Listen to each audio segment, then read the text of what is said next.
So, hi everyone, welcome back to the DSA episode fifth lecture. तो आज हम if else loops और switch और भी दो तीन चीजें बड़े यहाँ पे पढ़ेंगे। ठीक है। तो हमने पिछले में क्या कवर कर लिया था पहले देख लेते हैं। हमने डेटा टाइप एक सेकेंड, हाँ। तो हमने डेटा टाइप कवर कर लिया था, प्रिमिटिव पढ़ लिया था, यूजर डिफाइंड डिराइव्ड टाइप्स और क्या होते हैं थोड़ा बहुत हमने जान लिया था। ठीक है।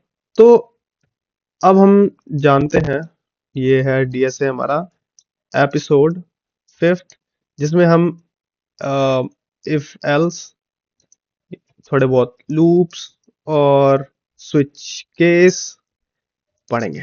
ओके। तो हम इसमें आज पढ़ेंगे इफ एल्स है, स्विच है, थोड़ा बहुत एरे और स्ट्रिंग का एक थोड़ा सा और ओवरव्यू डिटेल में है। ठीक है। लूप्स कवर है, फॉर लूप है, इसमें वाइल लूप है। ठीक है। तो एक एक करके सब चीजें समझते हैं। ठीक है। तो पहली चीज जिसके बारे में बात करता हूँ जो कि है हमारा इफ एल्स। ठीक है। तो शुरू करते हैं। क्या पढ़ रहे हैं हम? इफ एल्स स्टेटमेंट देख के तुम्हें पता लग गया होगा कि इफ एल्स क्या है। ठीक है। देखो, ये एक फंडामेंटल कंसेप्ट है, मतलब प्रोग्रामिंग लैंग्वेज में, जो कि अलाउ करता है डिसीजन लेने में। डिसीजंस यानी कि बेस्ड ऑन सर्टेन कंडीशन। ठीक है। तो वहां पे इफ एल्स का ये रोल है कि either the condition could be a true और either could be a false. Right. तो इसका एक बार डायग्राम देख के थोड़ा इजी वे में समझने की ट्राई करते हैं। ठीक है। मान के चलो तुम्हारा ये इफ कंडीशन आया। ठीक है। इफ स्टेटमेंट आया, पूरा लेके चलते हैं। If statement. ठीक है। और यहाँ पे एक टेस्ट केस आ गया। यहाँ पे कोई टेस्ट या कंडीशन, ठीक है, टेस्ट कंडीशन जिसको बोलते हैं हम यहाँ पे, या टेस्ट कंडीशन है। और ये टेस्ट कंडीशन ये बताता है कि either it could be a true और either it could be a false. If it is false, so it could go into this block. ठीक है। तो ये वाले ब्लॉक में जाएगा। और either the condition is true, तो वो इस ब्लॉक में जाएगा। ठीक है। मतलब इस वाले ब्लॉक में यहाँ पे कुछ कोड लिखा होगा हमने। ठीक है। और जिसको बोल, जैसे कि कोड वन का ब्लॉक हो गया। ठीक है। ये ब्लॉक ऑफ कोड होगा। ठीक है। यहाँ पे कोड सेकंड उसका ब्लॉक एग्जीक्यूट होगा। अगर वो ट्रू है तो सेकंड वाले ब्लॉक वाले कोड पे जाएगा। अगर वो फॉल्स है तो वो पहले वाले ब्लॉक वाले कोड पे जाएगा। ठीक है। तो इफ एल्स का कंडीशन मतलब इफ का तुम्हें पता लग गया। एल्स यहाँ पे यही बताता है कि अगर वो कंडीशन मैटर नहीं करता, जैसे कि मान के चलो मैंने तुम्हें बोला कि 20 रुपए ले जाओ और मुझे सब्जी मंडी से 20 रुपए का नमकीन लेके आओ। तो कहता कि ठीक है। मतलब मैंने किसी को पैसे दिए। ठीक है। यहाँ कोई लड़का है, तो वो कहता कि भैया 20 रुपए का नमकीन नहीं है। मैंने उससे ये नहीं बोला कि अगर नहीं मिलेगा तो वो लेके दूसरा कोई लेके आना, मैंने उसको बोला नहीं। उसने कुछ नहीं सोचा, ये 20 रुपए का नमकीन उसको मिला नहीं मार्केट में। ठीक है। तो वो वापस आ गया और 20 रुपए मुझे उसने दे दिए। ठीक है। तो यहाँ पे एल्स कंडीशन यहाँ पे यूज नहीं हुआ, यहाँ पे सिर्फ इफ कंडीशन यूज हुआ। अगर मैं उसको बोलता कि अगर तुझे 20 वाला नमकीन नहीं मिले तो तू 20 वाला कोई और दूसरा नमकीन ले आई हो। जिसका मतलब मैं कहना चाहता हूँ कि यहाँ पे ये पहली कंडीशन, ये पहला वाला ब्लॉक एग्जीक्यूट नहीं हुआ, लेकिन दूसरा वाला ब्लॉक एग्जीक्यूट हो गया। ठीक है। ये है मतलब इसका। एक कोड करके देखते हैं, एक कोड, छोटा सा कोड है।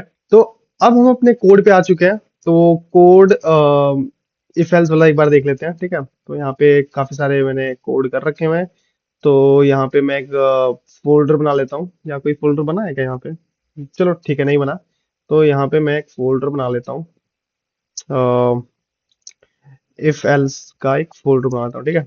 और यहाँ पे मैं एक फाइल बनाता हूँ जिसको मैं इफ एल्स बोल देता हूँ, सीपीपी। ठीक है।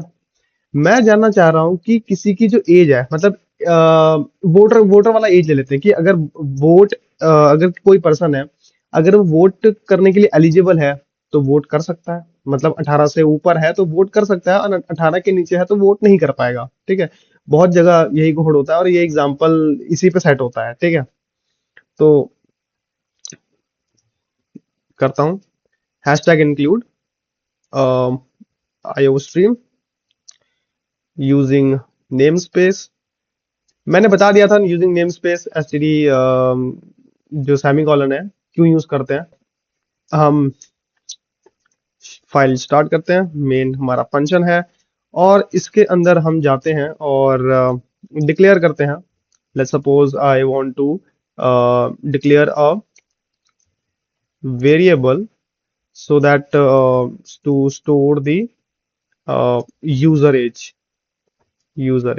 ठीक है, तो इसमें क्या है, मैं वेरिएबल लेना चाह रहा हूँ। ठीक है, तो एज, क्योंकि एज से ही तो पता लगेगा कि किसी इंसान, मतलब मैं जो कंडीशन लगा रहा हूँ, जो बंदे की एज है वो उस जो पर्टिकुलर एज हमें मिली है क्या उस कंडीशन पे सेटिस्फाई हो रही है कि नहीं हो रही है। ठीक है, तो मुझे एज, अब मैं चाहता हूं कि मैं तुझसे एज पूछूं। I want to ask the age, so let's suppose what you want see in your age. ठीक है, इसका मतलब ये है कि मैं तुमसे तुम्हारी एज पूछ रहा हूँ। ठीक है, तो यू कैन राइट दैट, और इसको थोड़ा सा सी आउट, पहले सी आउट कर लेते हैं क्योंकि मैंने तुमसे एज तो पूछ लिया, लेकिन तुम्हें पता कैसे लगेगा कि मैंने एज पूछा है, तो वो डिस्प्ले करवाना है। तो सी आउट मैं डिस्प्ले करवाता हूँ, एंटर योर एज। ठीक है, एंड देन एंड लाइन छोड़ देंगे, उसके बाद तुम्हारी एज आ जाएगी यहाँ पे, and then we are just trying to let's check the age, either is 18 above और इक्वल।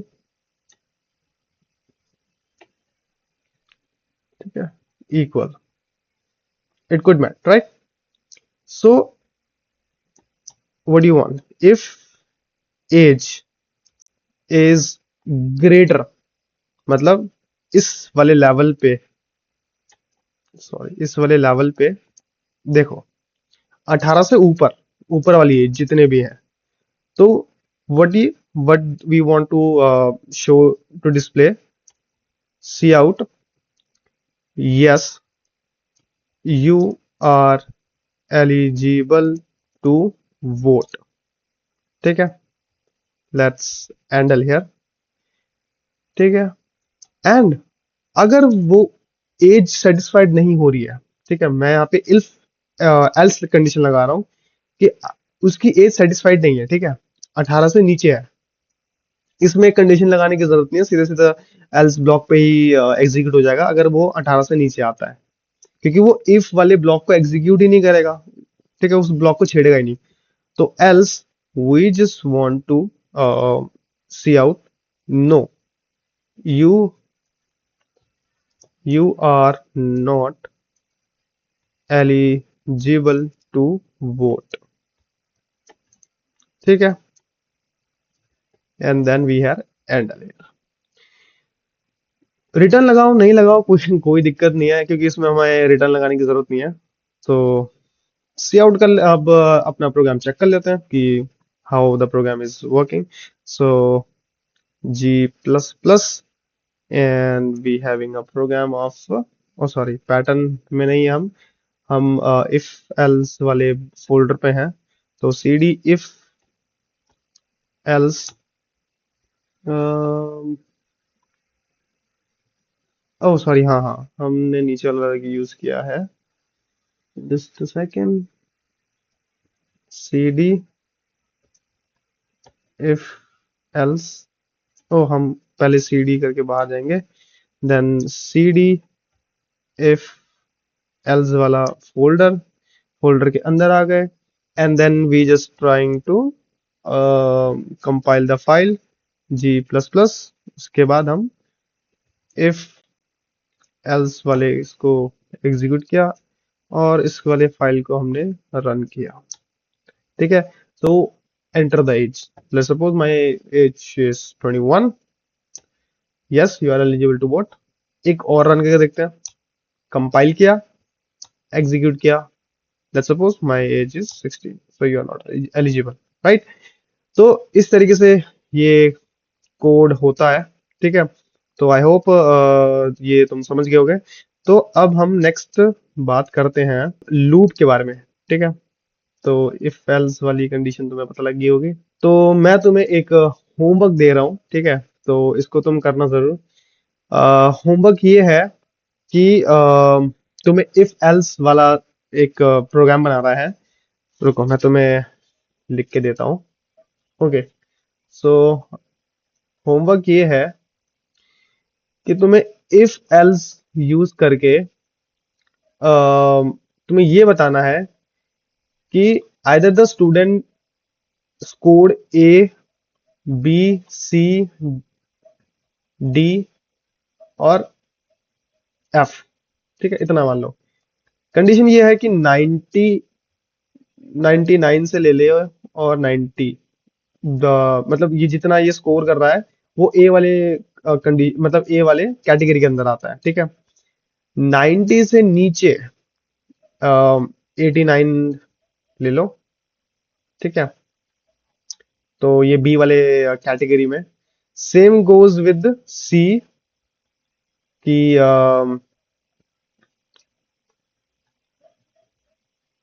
सी के साथ लेट्स गो विद 70, ठीक है?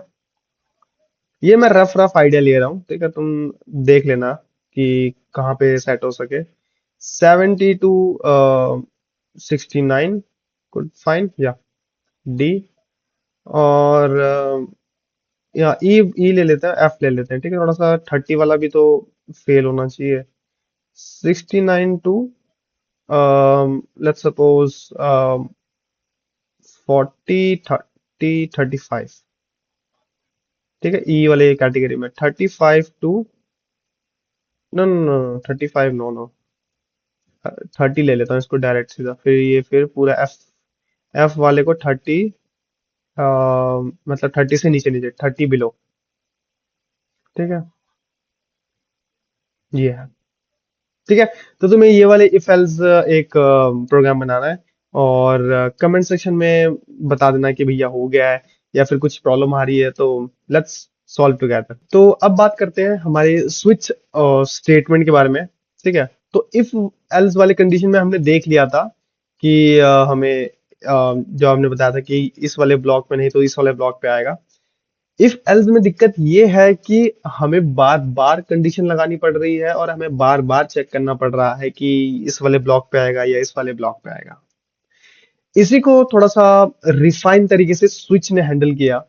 स्विच कहता है कि मुझे कंडीशन की जरूरत नहीं है, मुझे आप एक स्टेटमेंट दो, मैं उस वाले ब्लॉक पे सीधा सीधा डायरेक्ट कर जाऊंगा। बाकी किसी ब्लॉक को मेरे को चेक करने की जरूरत नहीं है, ठीक है? थोड़ा सा और सिंप्लीफाई बताने की कोशिश करता हूँ, थोड़ा रियल लाइफ में, रियल लाइफ एनालॉग मतलब टाइप में एग्जांपल लो।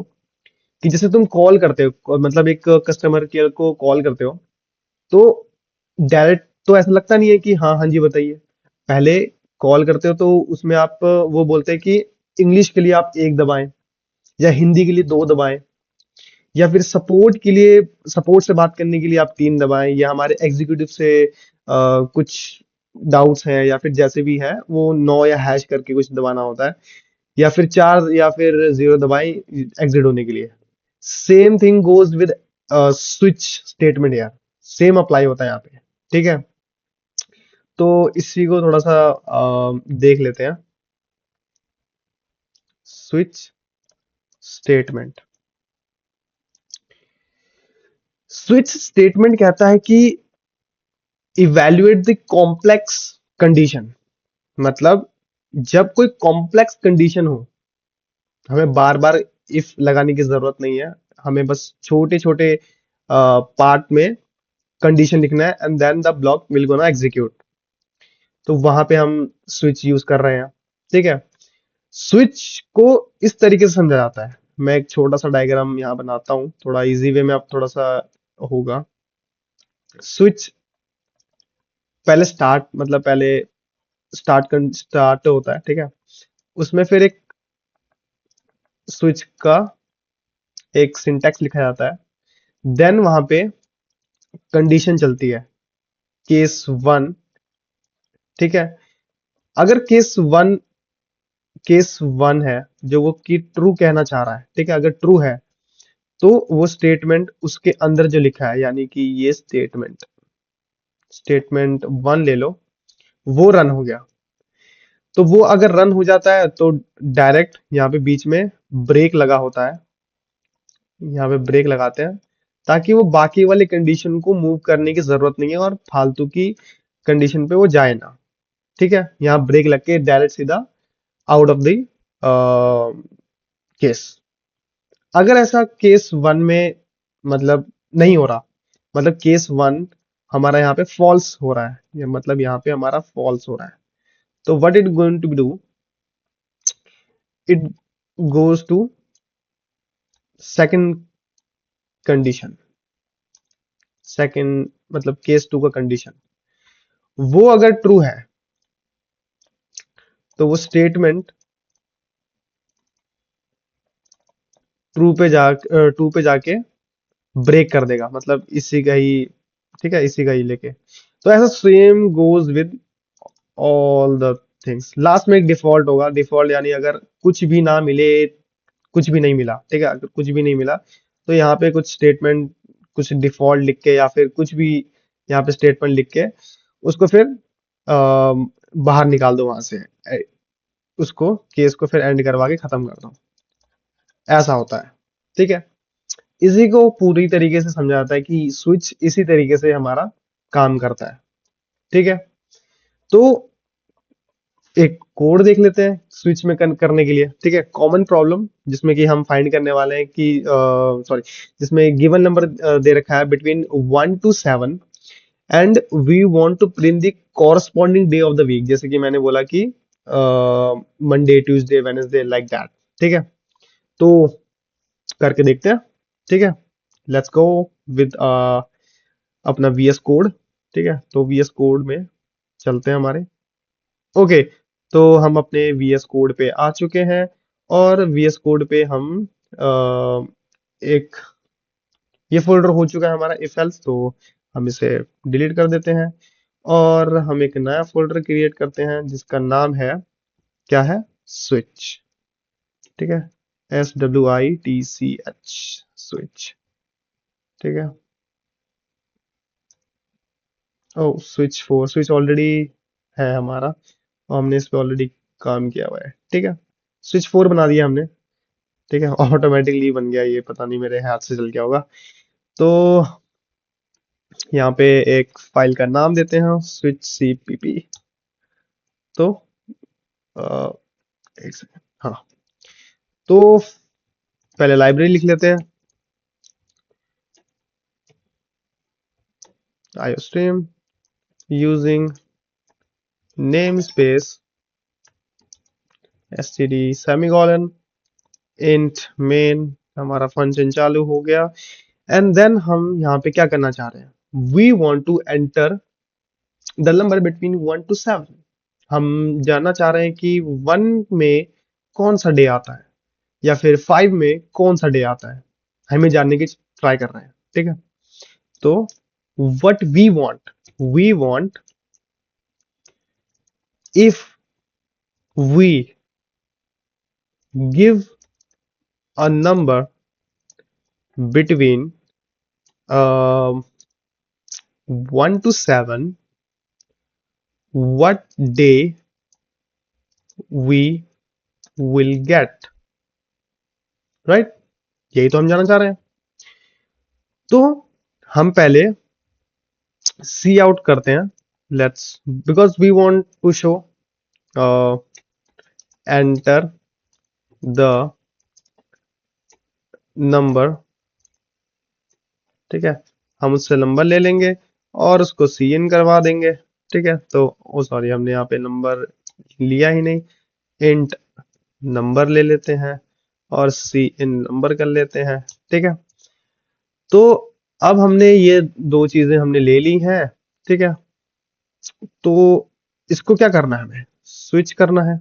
यहाँ पे स्विच वाला पैरेंट सिंटैक्स लगा दो और यहाँ पे आप नंबर, वो जो लेके आए हो नंबर, वो नंबर अब हर एक उस पे कंपेयर करके वो शो करेगा। ठीक है, तो अगर वो केस 1 से मिलता है, अगर वो नंबर 1 है, क्योंकि वो जो नंबर आप लेके आए हो और स्विच के अंदर जितनी भी नंबर्स हैं, अगर वो उनसे मिलता है, जैसे आप 1 लेके आए हो और 1 से मिलता है, तो वो जो उसके अंदर लिखा हुआ है वो एग्जीक्यूट हो जाएगा। ठीक है, तो let's go with the oh sorry, ये होता है हमारा ऐसे, and then we just trying to C out Monday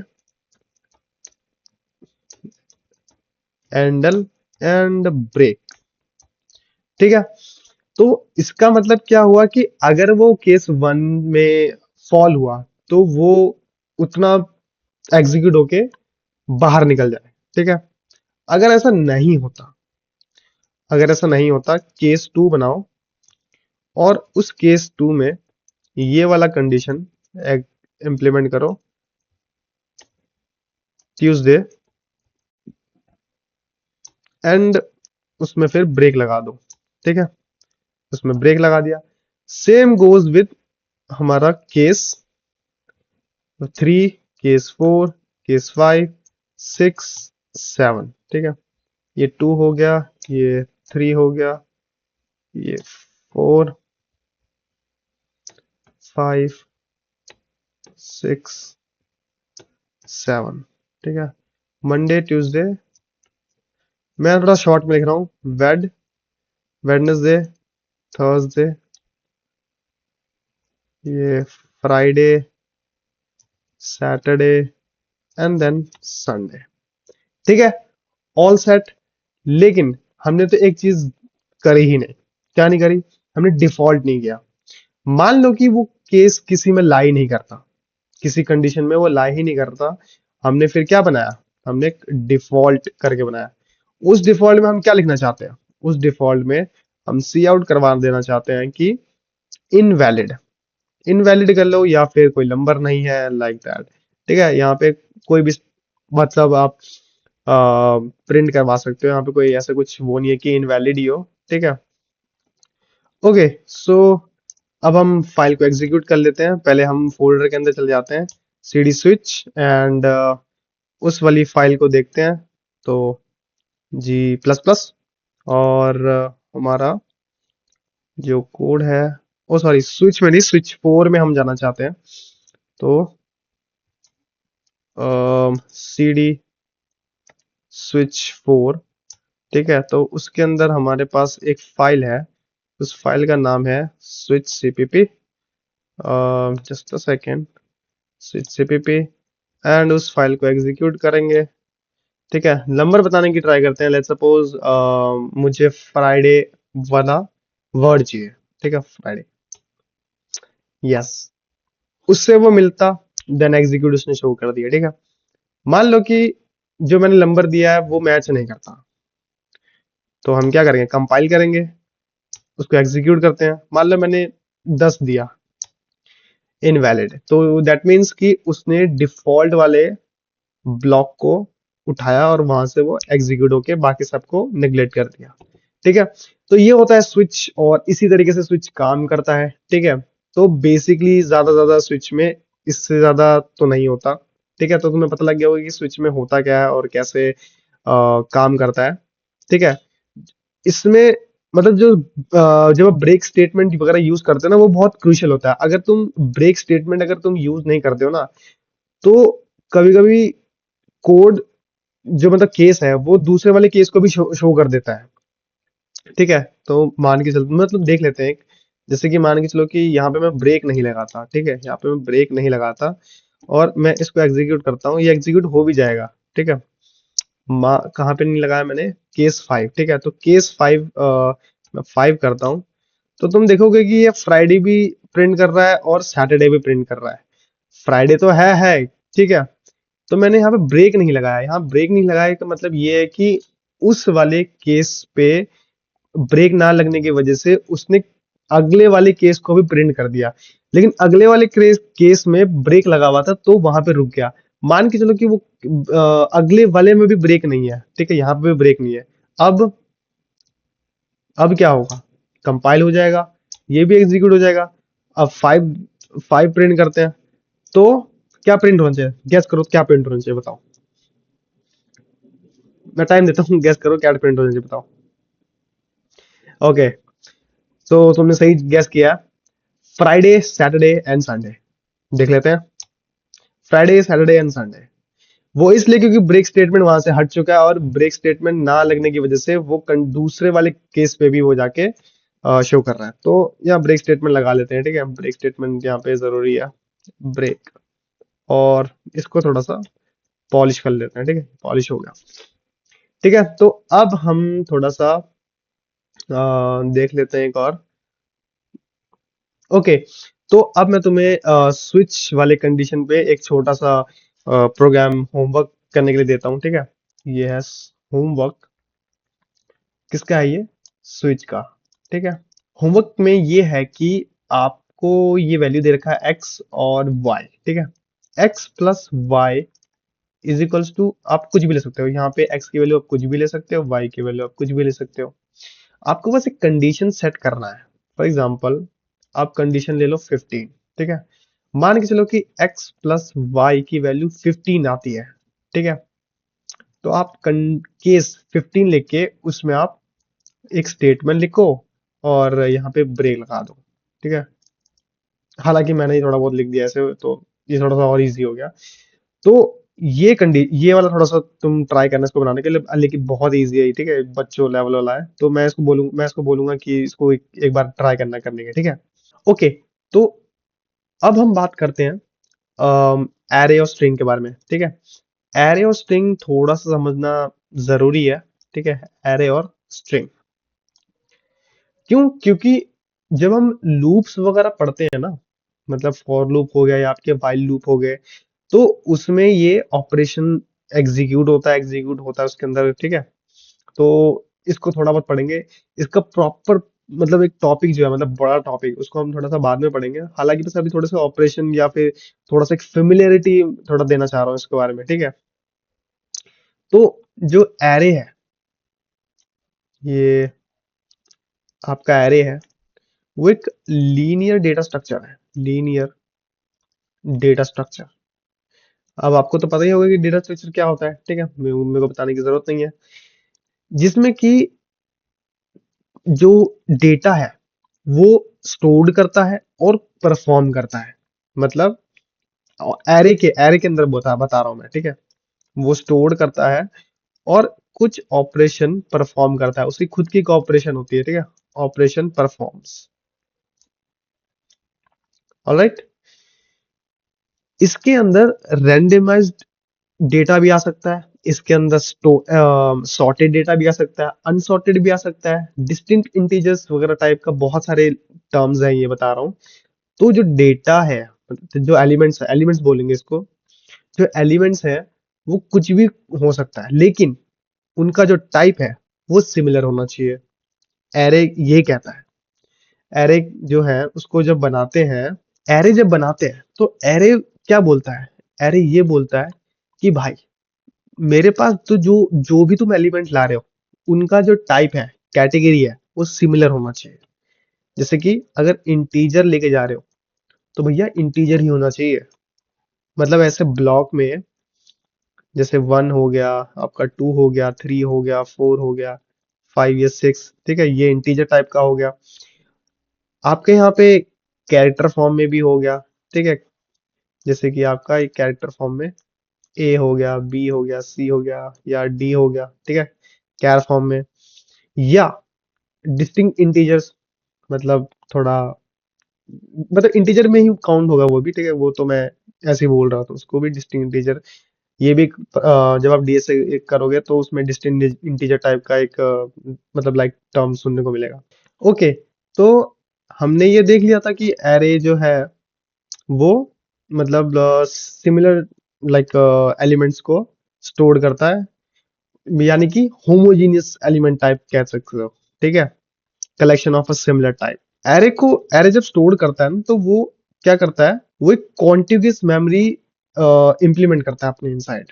ठीक है, कहने का मतलब ये है कि जब भी कोई एरे फॉर्म होता है ना और उसके अंदर कोई भी एलिमेंट वो होता है, तो वो कॉन्टिगियस मेमोरी में ही इस तरीके स्टोर होता है कि जैसे कि मान के चलो कि इसका जो एड्रेस है वो 1020 है, इसका जो एड्रेस है वो 1024 है, इसका जो एड्रेस है 1028 है, इसका ले लो 28 29 30 31 32। ठीक है, इस तरीके से मतलब लाइक 4 बिट्स, लाइक मैंने जो इंटीजर की बात कर रहा हूँ, 4 bit kind of like that. ठीक है, तो इस तरीके से एरे में एलिमेंट्स कॉन्टिग्यूअस मेमोरी ब्लॉक में स्टोर किया जाता है। तो जैसे कि इसको थोड़ा सा विजुअलाइज करके अगर देखेंगे, तो इसको अगर विजुअलाइज करके हम देखें तो इस तरीके से फॉर्म होता है ये एरे का इंडेक्स हो गया 0 1 2 3 4, और ये मतलब इसको हम बोलेंगे इंडेक्स, और इसको हम बोलेंगे एलिमेंट। ठीक है, तो 1 ले लो, 2 3 4 5। ठीक है, इस तरीके से इसको मतलब लाइक इसको इस तरीके से बोलेंगे। अब बात करते हैं कि एरे में जीरो इंडेक्सिंग ही क्यों होती है। कई बार बच्चों का सवाल होता है और बच्चे कहते भी हैं कि भैया एरे हमेशा जीरो से ही क्यों स्टार्ट होता है, why not 1, why not 2, why not 3, zero ही क्यों। देखो, जो एरे है वो एक्चुअली काउंट नहीं होता, बल्कि डिस्टिंक्ट मतलब लाइक एक डिस्टेंस ऑफसेट पे स्टार्ट होता है। कहने का मतलब ये है कि मतलब एक सोचो सोचो कि मतलब एक जो मेमोरी है वो एक सीधा रोड है, लाइक ठीक है, सीधा रोड है, और एरे एक फर्स्ट एलिमेंट है, मतलब जहां पे स्टार्ट होता है कि बेस एड्रेस, जहां से हर चीज शुरू होती है। वन नॉट कंसिडर कि वहां से शुरू होता है, but taking as an zero, वहां एक बेस एड्रेस है, उस बेस एड्रेस के बलबूते पे ही सारी वो एड्रेस से फॉर्म होना चालू होती है। ठीक है, लाइक हर बॉक्स, मतलब जो भी एक बॉक्स पर्टिकुलर फॉर्म हो रहा है, वो कितने कितने साइज का, मतलब साइज कह सकते हो, कितने कितने साइज का वो फॉर्म हो रहा है, किस हिसाब से। मतलब अगर तुम इसको थोड़ा फॉर्मूला वाइज में देखना चालू करोगे, थोड़ा ये टेक्निकल चीज है, मतलब हालांकि कोई पूछता नहीं है, लेकिन एक चीज है, मतलब थोड़ा सा समझने के लिए फॉर्मूले टाइप में अगर तुम इसको समझने की ट्राई करोगे, कंप्यूटेशन फॉर्मूला है। ठीक है, तो इसको निकालते कैसे हैं, इसको निकालते हैं address is equals to base plus तुम्हारा ये इंडेक्स का स्टार्टिंग पॉइंट। ठीक है, index into size of element.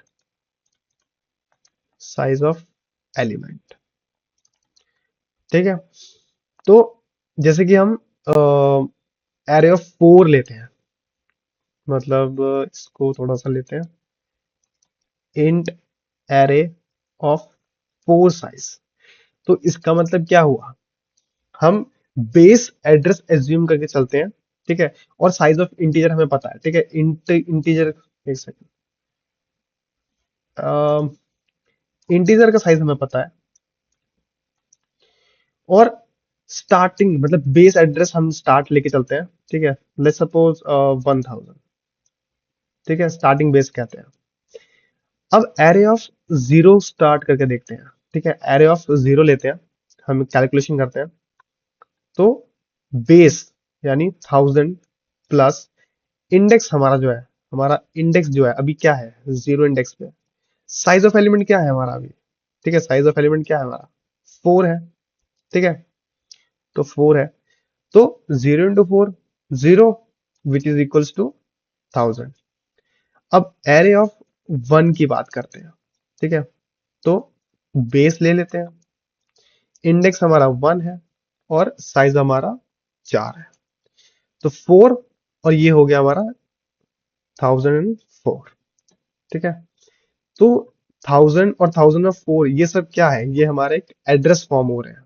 ठीक है, मतलब कॉन्टिग्यूअस मेमोरी, मैंने कही थी ना, contiguous memory line by line इस तरीके से फॉर्म हो रही है। तो इसी तरीके से अगर एरे ऑफ 2 को भी देखोगे, 1000 plus 2 into 4, 4 to the 8 which is known 1008। तो तुम्हें कुछ दिख रहा होगा ना, 1000, 1004, 1008, मतलब लाइक एक सीरीज फॉर्म में स्टार्ट हो रही है, ठीक है, इस तरीके से, ठीक है, तुम्हें पता लगा कि ये कॉन्टिग्यूअस टाइप में ही जा रही है। तो ऐसे ऐसे करके एक proper block contiguous memory form हो रही है, ठीक है। तो अब तुम्हें थोड़ा सा क्लियर हो गया होगा कि एरे जीरो से ही क्यों ले रहे हैं, मतलब एक बेस एड्रेस लेके ही शुरू करते हैं हमेशा कुछ भी, ठीक है, consider to be like that.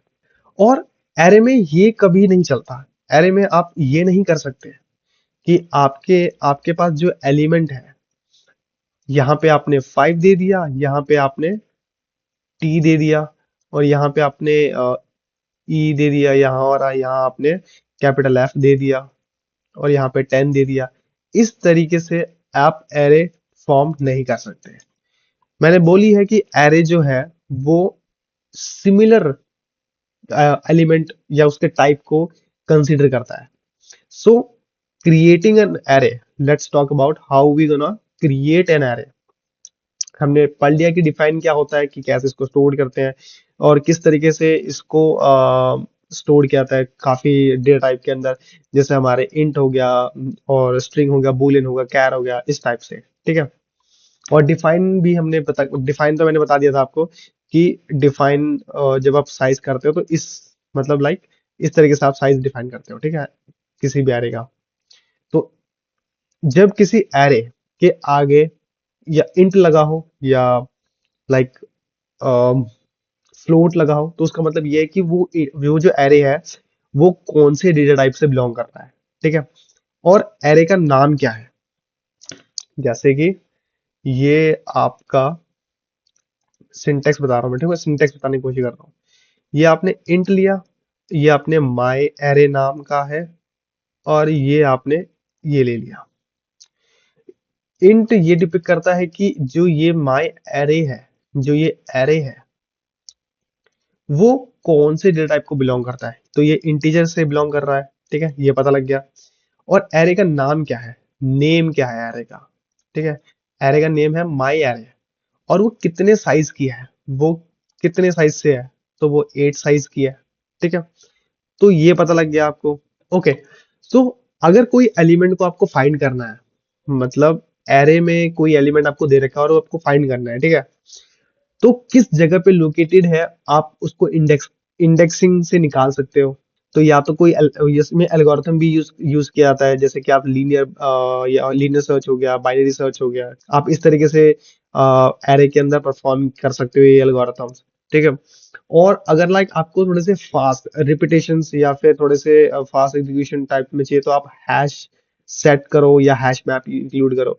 तो अभी ये ऑपरेशन नहीं देख रहे हैं, हालांकि जो ऑपरेशन आप यूज कर सकते हो एरे के अंदर, जैसे ट्रैवर्सल हो गया, या हमारा इंसर्शन हो गया, डिलीशन हो गया, अपडेशन हो गया, एक्सेस हो गया। तो मैंने ट्रैवर्सल और इन्वर्सल ऑलरेडी बना चुका हूँ, तो डिलीशन और अपडेशन का भी बनाना है, तो वो मैं अभी थोड़े टाइम के बाद बनाऊंगा। तो जिन्होंने वो वीडियो ट्रैवर्सल और इंसर्शन वाली नहीं देखी है, तो वो आप जाके देख सकते हो, ठीक है, तो आपको मिल जाएगी। तो उसमें मैंने बेसिक लूप कंडीशन के बारे में बता रखा हुआ है। इंसर्शन यानी कि कोई एलिमेंट को आपको इंसर्ट करना है किसी पोजीशन पे, तो उसमें आप लूप का यूज करके किस तरीके से यूज कर सकते हैं, बाय यूजिंग द शिफ्ट। आप एक एरे को, किसी एलिमेंट को आप थोड़ा सा शिफ्ट करके आगे पीछे करके उसमें आप पर्टिकुलर पोजीशन पे आप यूज कर सकते हो। ट्रैवर्सिंग यानी कि हर एक आपको एक एरे दे रखा हुआ है, आपको हर एक एरे पे एलिमेंट पे ट्रैवर्स करना है, और ट्रैवर्स करके आपको बताना है कि या वो कितने एलिमेंट है उसमें, या फिर लाइक कितनी बार एक नंबर आ रहा है, लाइक दैट। तो ये कुछ एरे के अंदर ऑपरेशंस किए जाते हैं, ठीक है। अब हम बात करने वाले हैं स्ट्रिंग के बारे में। तो अब हम देख लेते हैं स्ट्रिंग। जैसे कि नाम सुन के ही लग रहा है कि अ सीक्वेंस और the collection of a character, कहने का मतलब ये है कि ये जो एक वर्ड है, मैंने एक वर्ड लिखा है हेलो, तो ये हेलो जो है वो कैसे लिखा होगा, कैरेक्टर को तोड़ के, HELL O, इस तरीके से, तो ये क्या है? अगर इसको पूरा को मिलाया जाए तो ये वर्ड ही तो बनेगा। तो इस वर्ड को क्या बोलेंगे? स्ट्रिंग बोलेंगे। और पर्टिकुलर कैरेक्टर पे जो एक है, मतलब इसकी इंडेक्सिंग करी जाती है।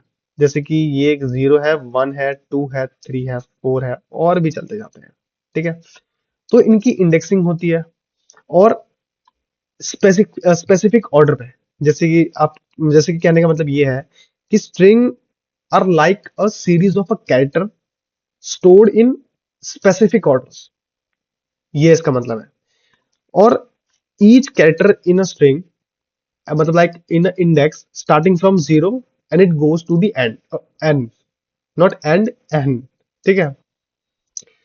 तो इसको थोड़ा सा और इजी वे में, थोड़ा इजी वे में जानने की ट्राई करते हैं। एरे में, ओ सॉरी, स्ट्रिंग में कुछ ऑपरेशन परफॉर्म किए जाते हैं। तो स्ट्रिंग के ऑपरेशन, स्ट्रिंग के बारे में तो पता लग गया। स्ट्रिंग के ऑपरेशन के बारे में ये जानते हैं। जैसे कि आपको स्ट्रिंग की लेंथ फाइंड करनी है। स्ट्रिंग की लेंथ फाइंड करनी है कि what is the length of string.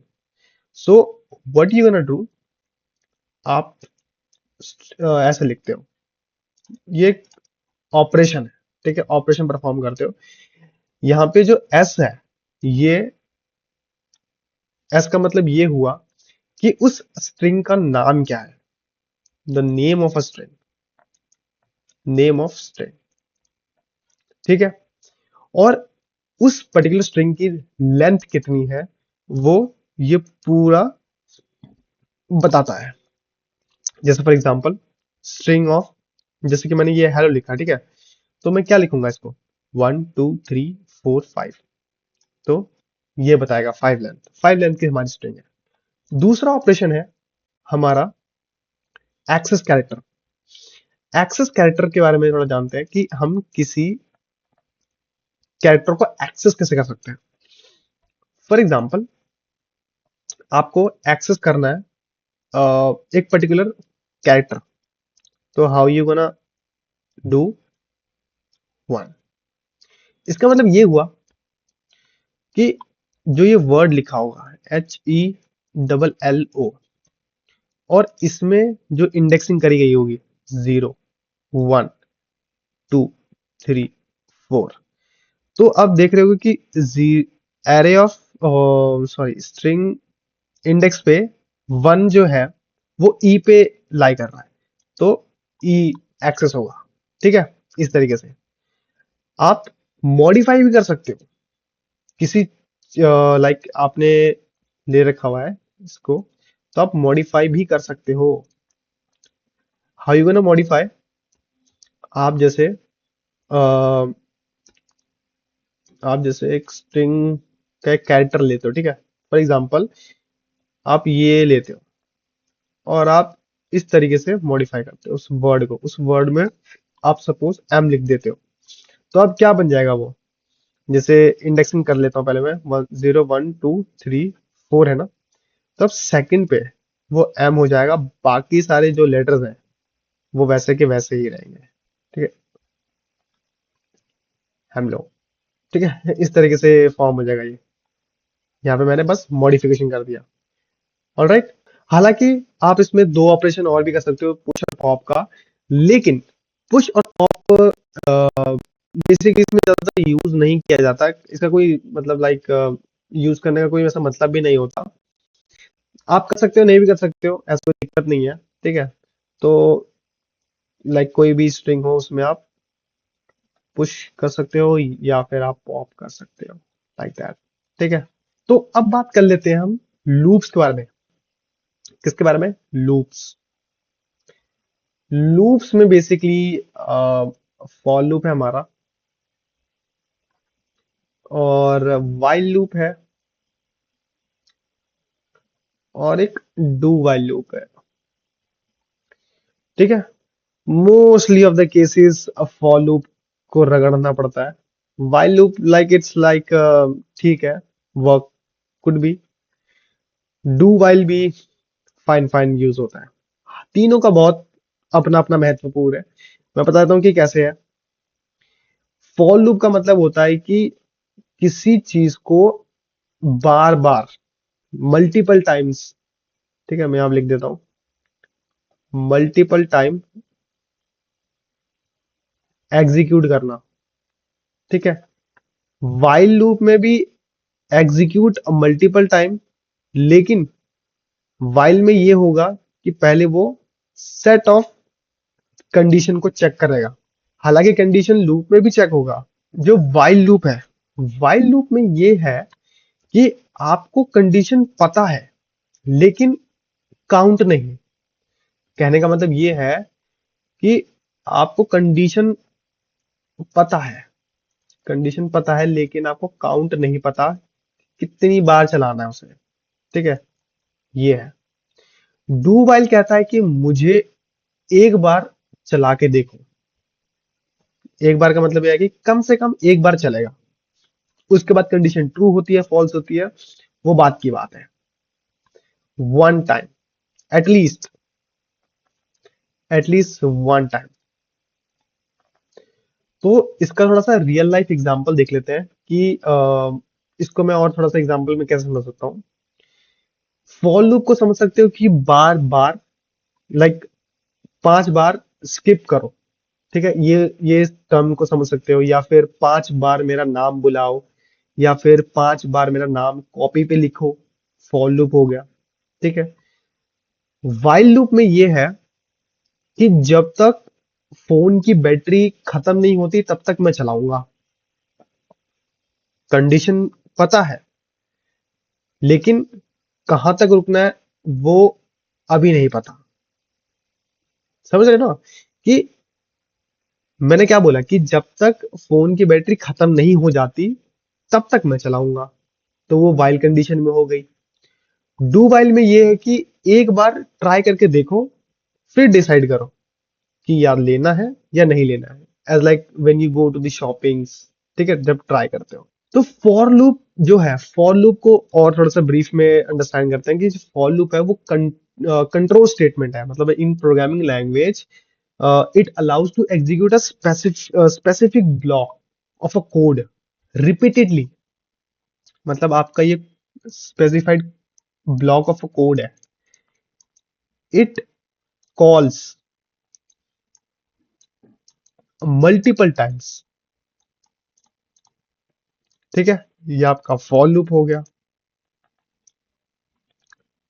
Alright, मतलब perform the same task multiple times without duplicating your code. Duplicate नहीं करता, मतलब ये है कि आपको डुप्लीकेट करने की जरूरत नहीं है अगर आप किसी टास्क को बार बार करना चाहते हो, ठीक है। तो फॉर लूप वहां काम आता है। इसको इनिशियलाइज कैसे करते हैं, इसका कंडीशन कैसा है, इसका सिंटेक्स कैसा है, तो वो जानने की ट्राई करते हैं। तो द थिंग इज दैट पहले फॉर लूप लिखो, मतलब ये है फॉर लूप, मतलब फॉर होता है ऐसे, और इसके अंदर इंटीजर लिखो या फिर फ्लोट लिखो, ठीक है, that depicts the data type. ये यहाँ पे डेटा टाइप डिफाइन करता है, ठीक है, ये है डेटा टाइप। और उसके बाद क्या है, ये आपको जीरो है। अब बहुत सारे स्टूडेंट यहाँ पे जीरो लिखते हैं ये सोच के कि फॉर लूप हमेशा जीरो से शुरू होता है, नहीं। फॉर लूप आप कहाँ से शुरू कर रहे हो और कहाँ तक खत्म कर रहे हो ये ज्यादा जरूरी है। यहाँ पे जीरो मैंने इसलिए नहीं लिखा कि जीरो से शुरू होता है। फॉर लूप आप 1 से शुरू करो, 2 से शुरू करो, 3 से शुरू करो, it depends upon the problem statement that you have given already, ठीक है। यहाँ पे अगर कोई प्रॉब्लम स्टेटमेंट गिवन है तो उसको देख के ही फॉर लूप लगाया जाता है, ठीक है। फॉर लूप तुम्हें पता होना चाहिए कि कैसे लगता है, ठीक है, ये सेमी कॉलन है।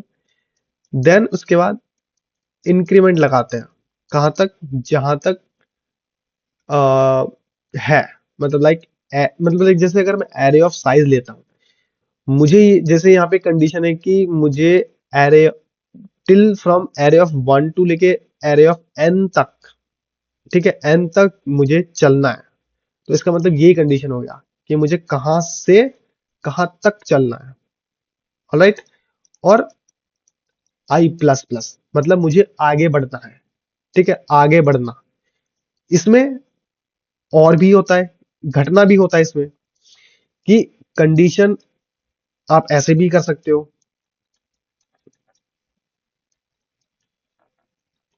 ऐसे भी कंडीशन होती है, और like integer starting from like -1 kind of. ठीक है, तो ऐसे भी चीजें होती हैं, आपको हर एक एज केस को लेके चलना पड़ेगा। ठीक है, तो ये तो डिक्रीमेंट के टाइप से हो गया। और भी मतलब लाइक मैंने बोला ना कि जो फॉर लूप है वो कंडीशन पे डिपेंड करता है, किस टाइप की प्रॉब्लम स्टेटमेंट आपको गिवन है और किस टाइप से आप उसको लगाने चाह रहे हो। तो ये आपको पता लग गया। ओके, तो फॉर लूप का एक छोटा सा कोड देख लेते हैं। ठीक है, एक छोटा सा कोड करके देखते हैं, उस कोड में हम थोड़ा सा जानने की ट्राई करते हैं। तो अब हम आ चुके हैं अपने VS कोड पे। तो एक फाइल क्रिएट कर लेते हैं फॉर लूप की। ठीक है, फॉर लूप की कोई फाइल है क्या यहाँ पे? अ, इसको डिलीट कर देता हूँ स्विच, क्योंकि हमने पहले ऑलरेडी कर लिया है, तो मैं एक्स्ट्रा फाइल नहीं चाहता। ठीक है, नहीं है तो कोई बात नहीं, हम यहाँ पे एक फाइल बना लेंगे जिसको कहते हैं फॉर लूप करके बना लेता हूँ। ठीक है, तो उसके अंदर मैं एक फाइल क्रिएट कर लेता हूँ, फॉर लूप करके .cpp। इसके अंदर इंक्लूड लगा देता हूँ library iostream using name space std semicolon int main. मैंने फंक्शन स्टार्ट किया और यहाँ ओपन किया। व्हाट वी वांट, मैं ये चाह रहा हूँ कि मेरा जो नाम है वो 10 बार प्रिंट हो। ठीक है, पहले लिख लेता हूँ, I want my name should print 10 times. ठीक है, दैट फाइन वर्क्स। यहाँ पे मैंने गलत लिख दिया क्या, नेम्स, नेम स्पेस।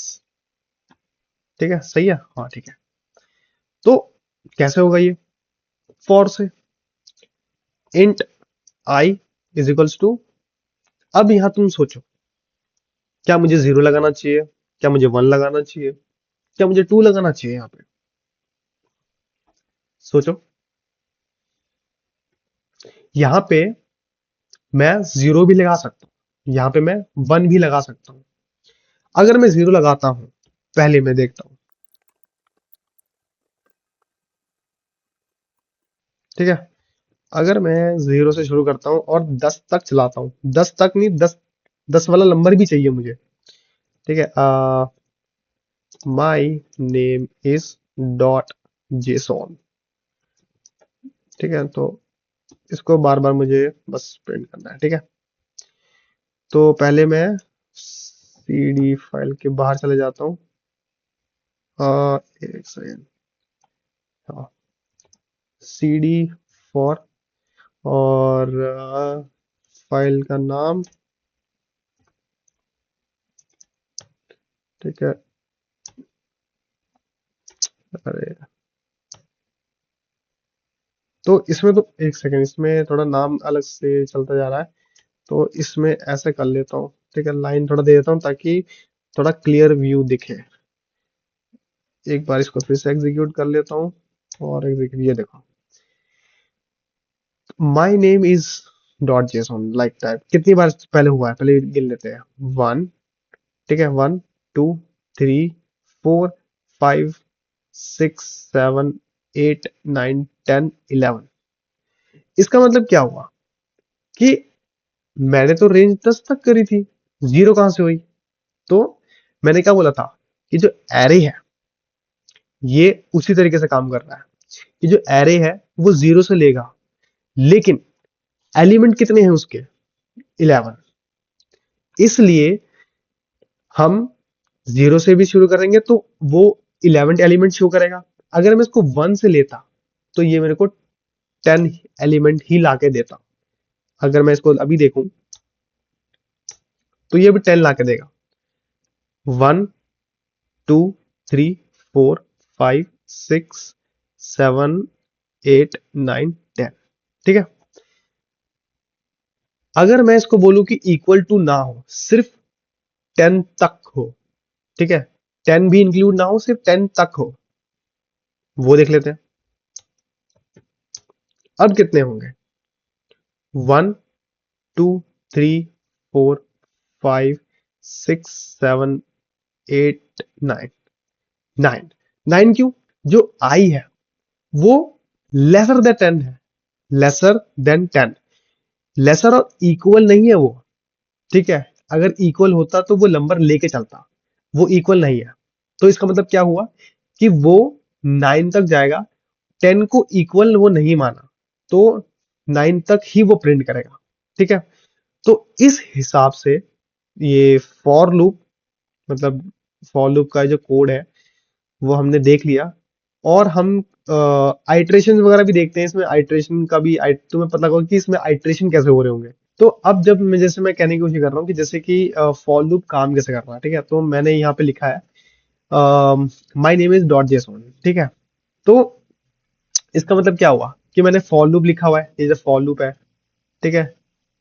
मैंने for I is equals to 1 लिखा हुआ है, और I which is lesser than is equals to 10, I plus plus count जो स्टेटमेंट लिखा हुआ है, एंड लगा के, एंड देन ब्लॉक, ये मतलब पूरा ब्लॉक मैंने कवर कर रखा हुआ है। आइट्रेशन देखते हैं कि आइट्रेशन होता है इसमें। आइट्रेशन कैसे करेंगे? जैसे कि मैंने बताया कि कोड करके, कि उसमें तुम देख रहे हो कि जो ब्लॉक ऑफ कोड में लिखा गया है वो बार बार रिपीटेशन हो रहा है, ठीक है? तो वो आइट्रेट कैसे हो रही है, कैसे कैसे लूप में वो चीज बार बार इम्प्लीमेंट हो रही है, ठीक है? तो आई जो है पहले 1 है, ठीक है? आइट्रेशन 1 की बात करता हूँ, ठीक है? Iteration 1, i equals to 1 which is lesser than 10। उसका कंडीशन चेक है, कंडीशन ट्रू हो रही है, ठीक है?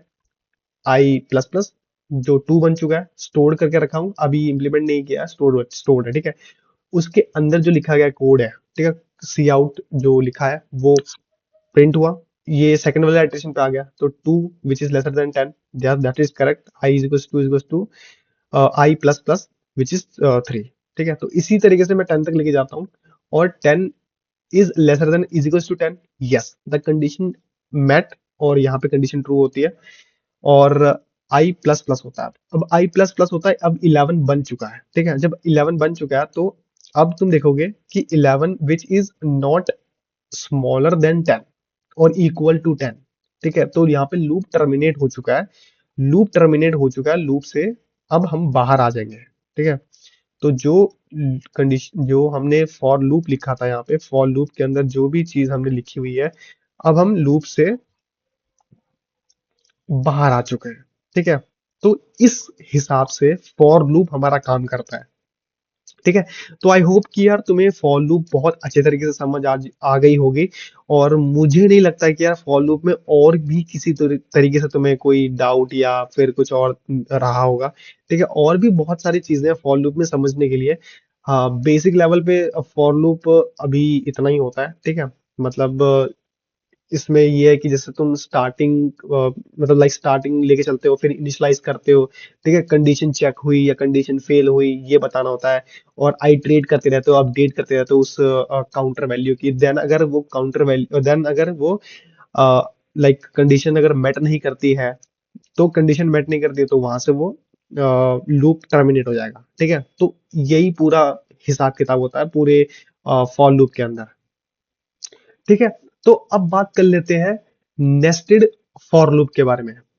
किसके बारे में बात कर लेते हैं? Nested for loop. एक सेकंड। अब हम बात कर लेते हैं नेस्टेड फॉर लूप, ठीक है? नेस्टेड फॉर लूप में चीज को समझना बहुत इजी है।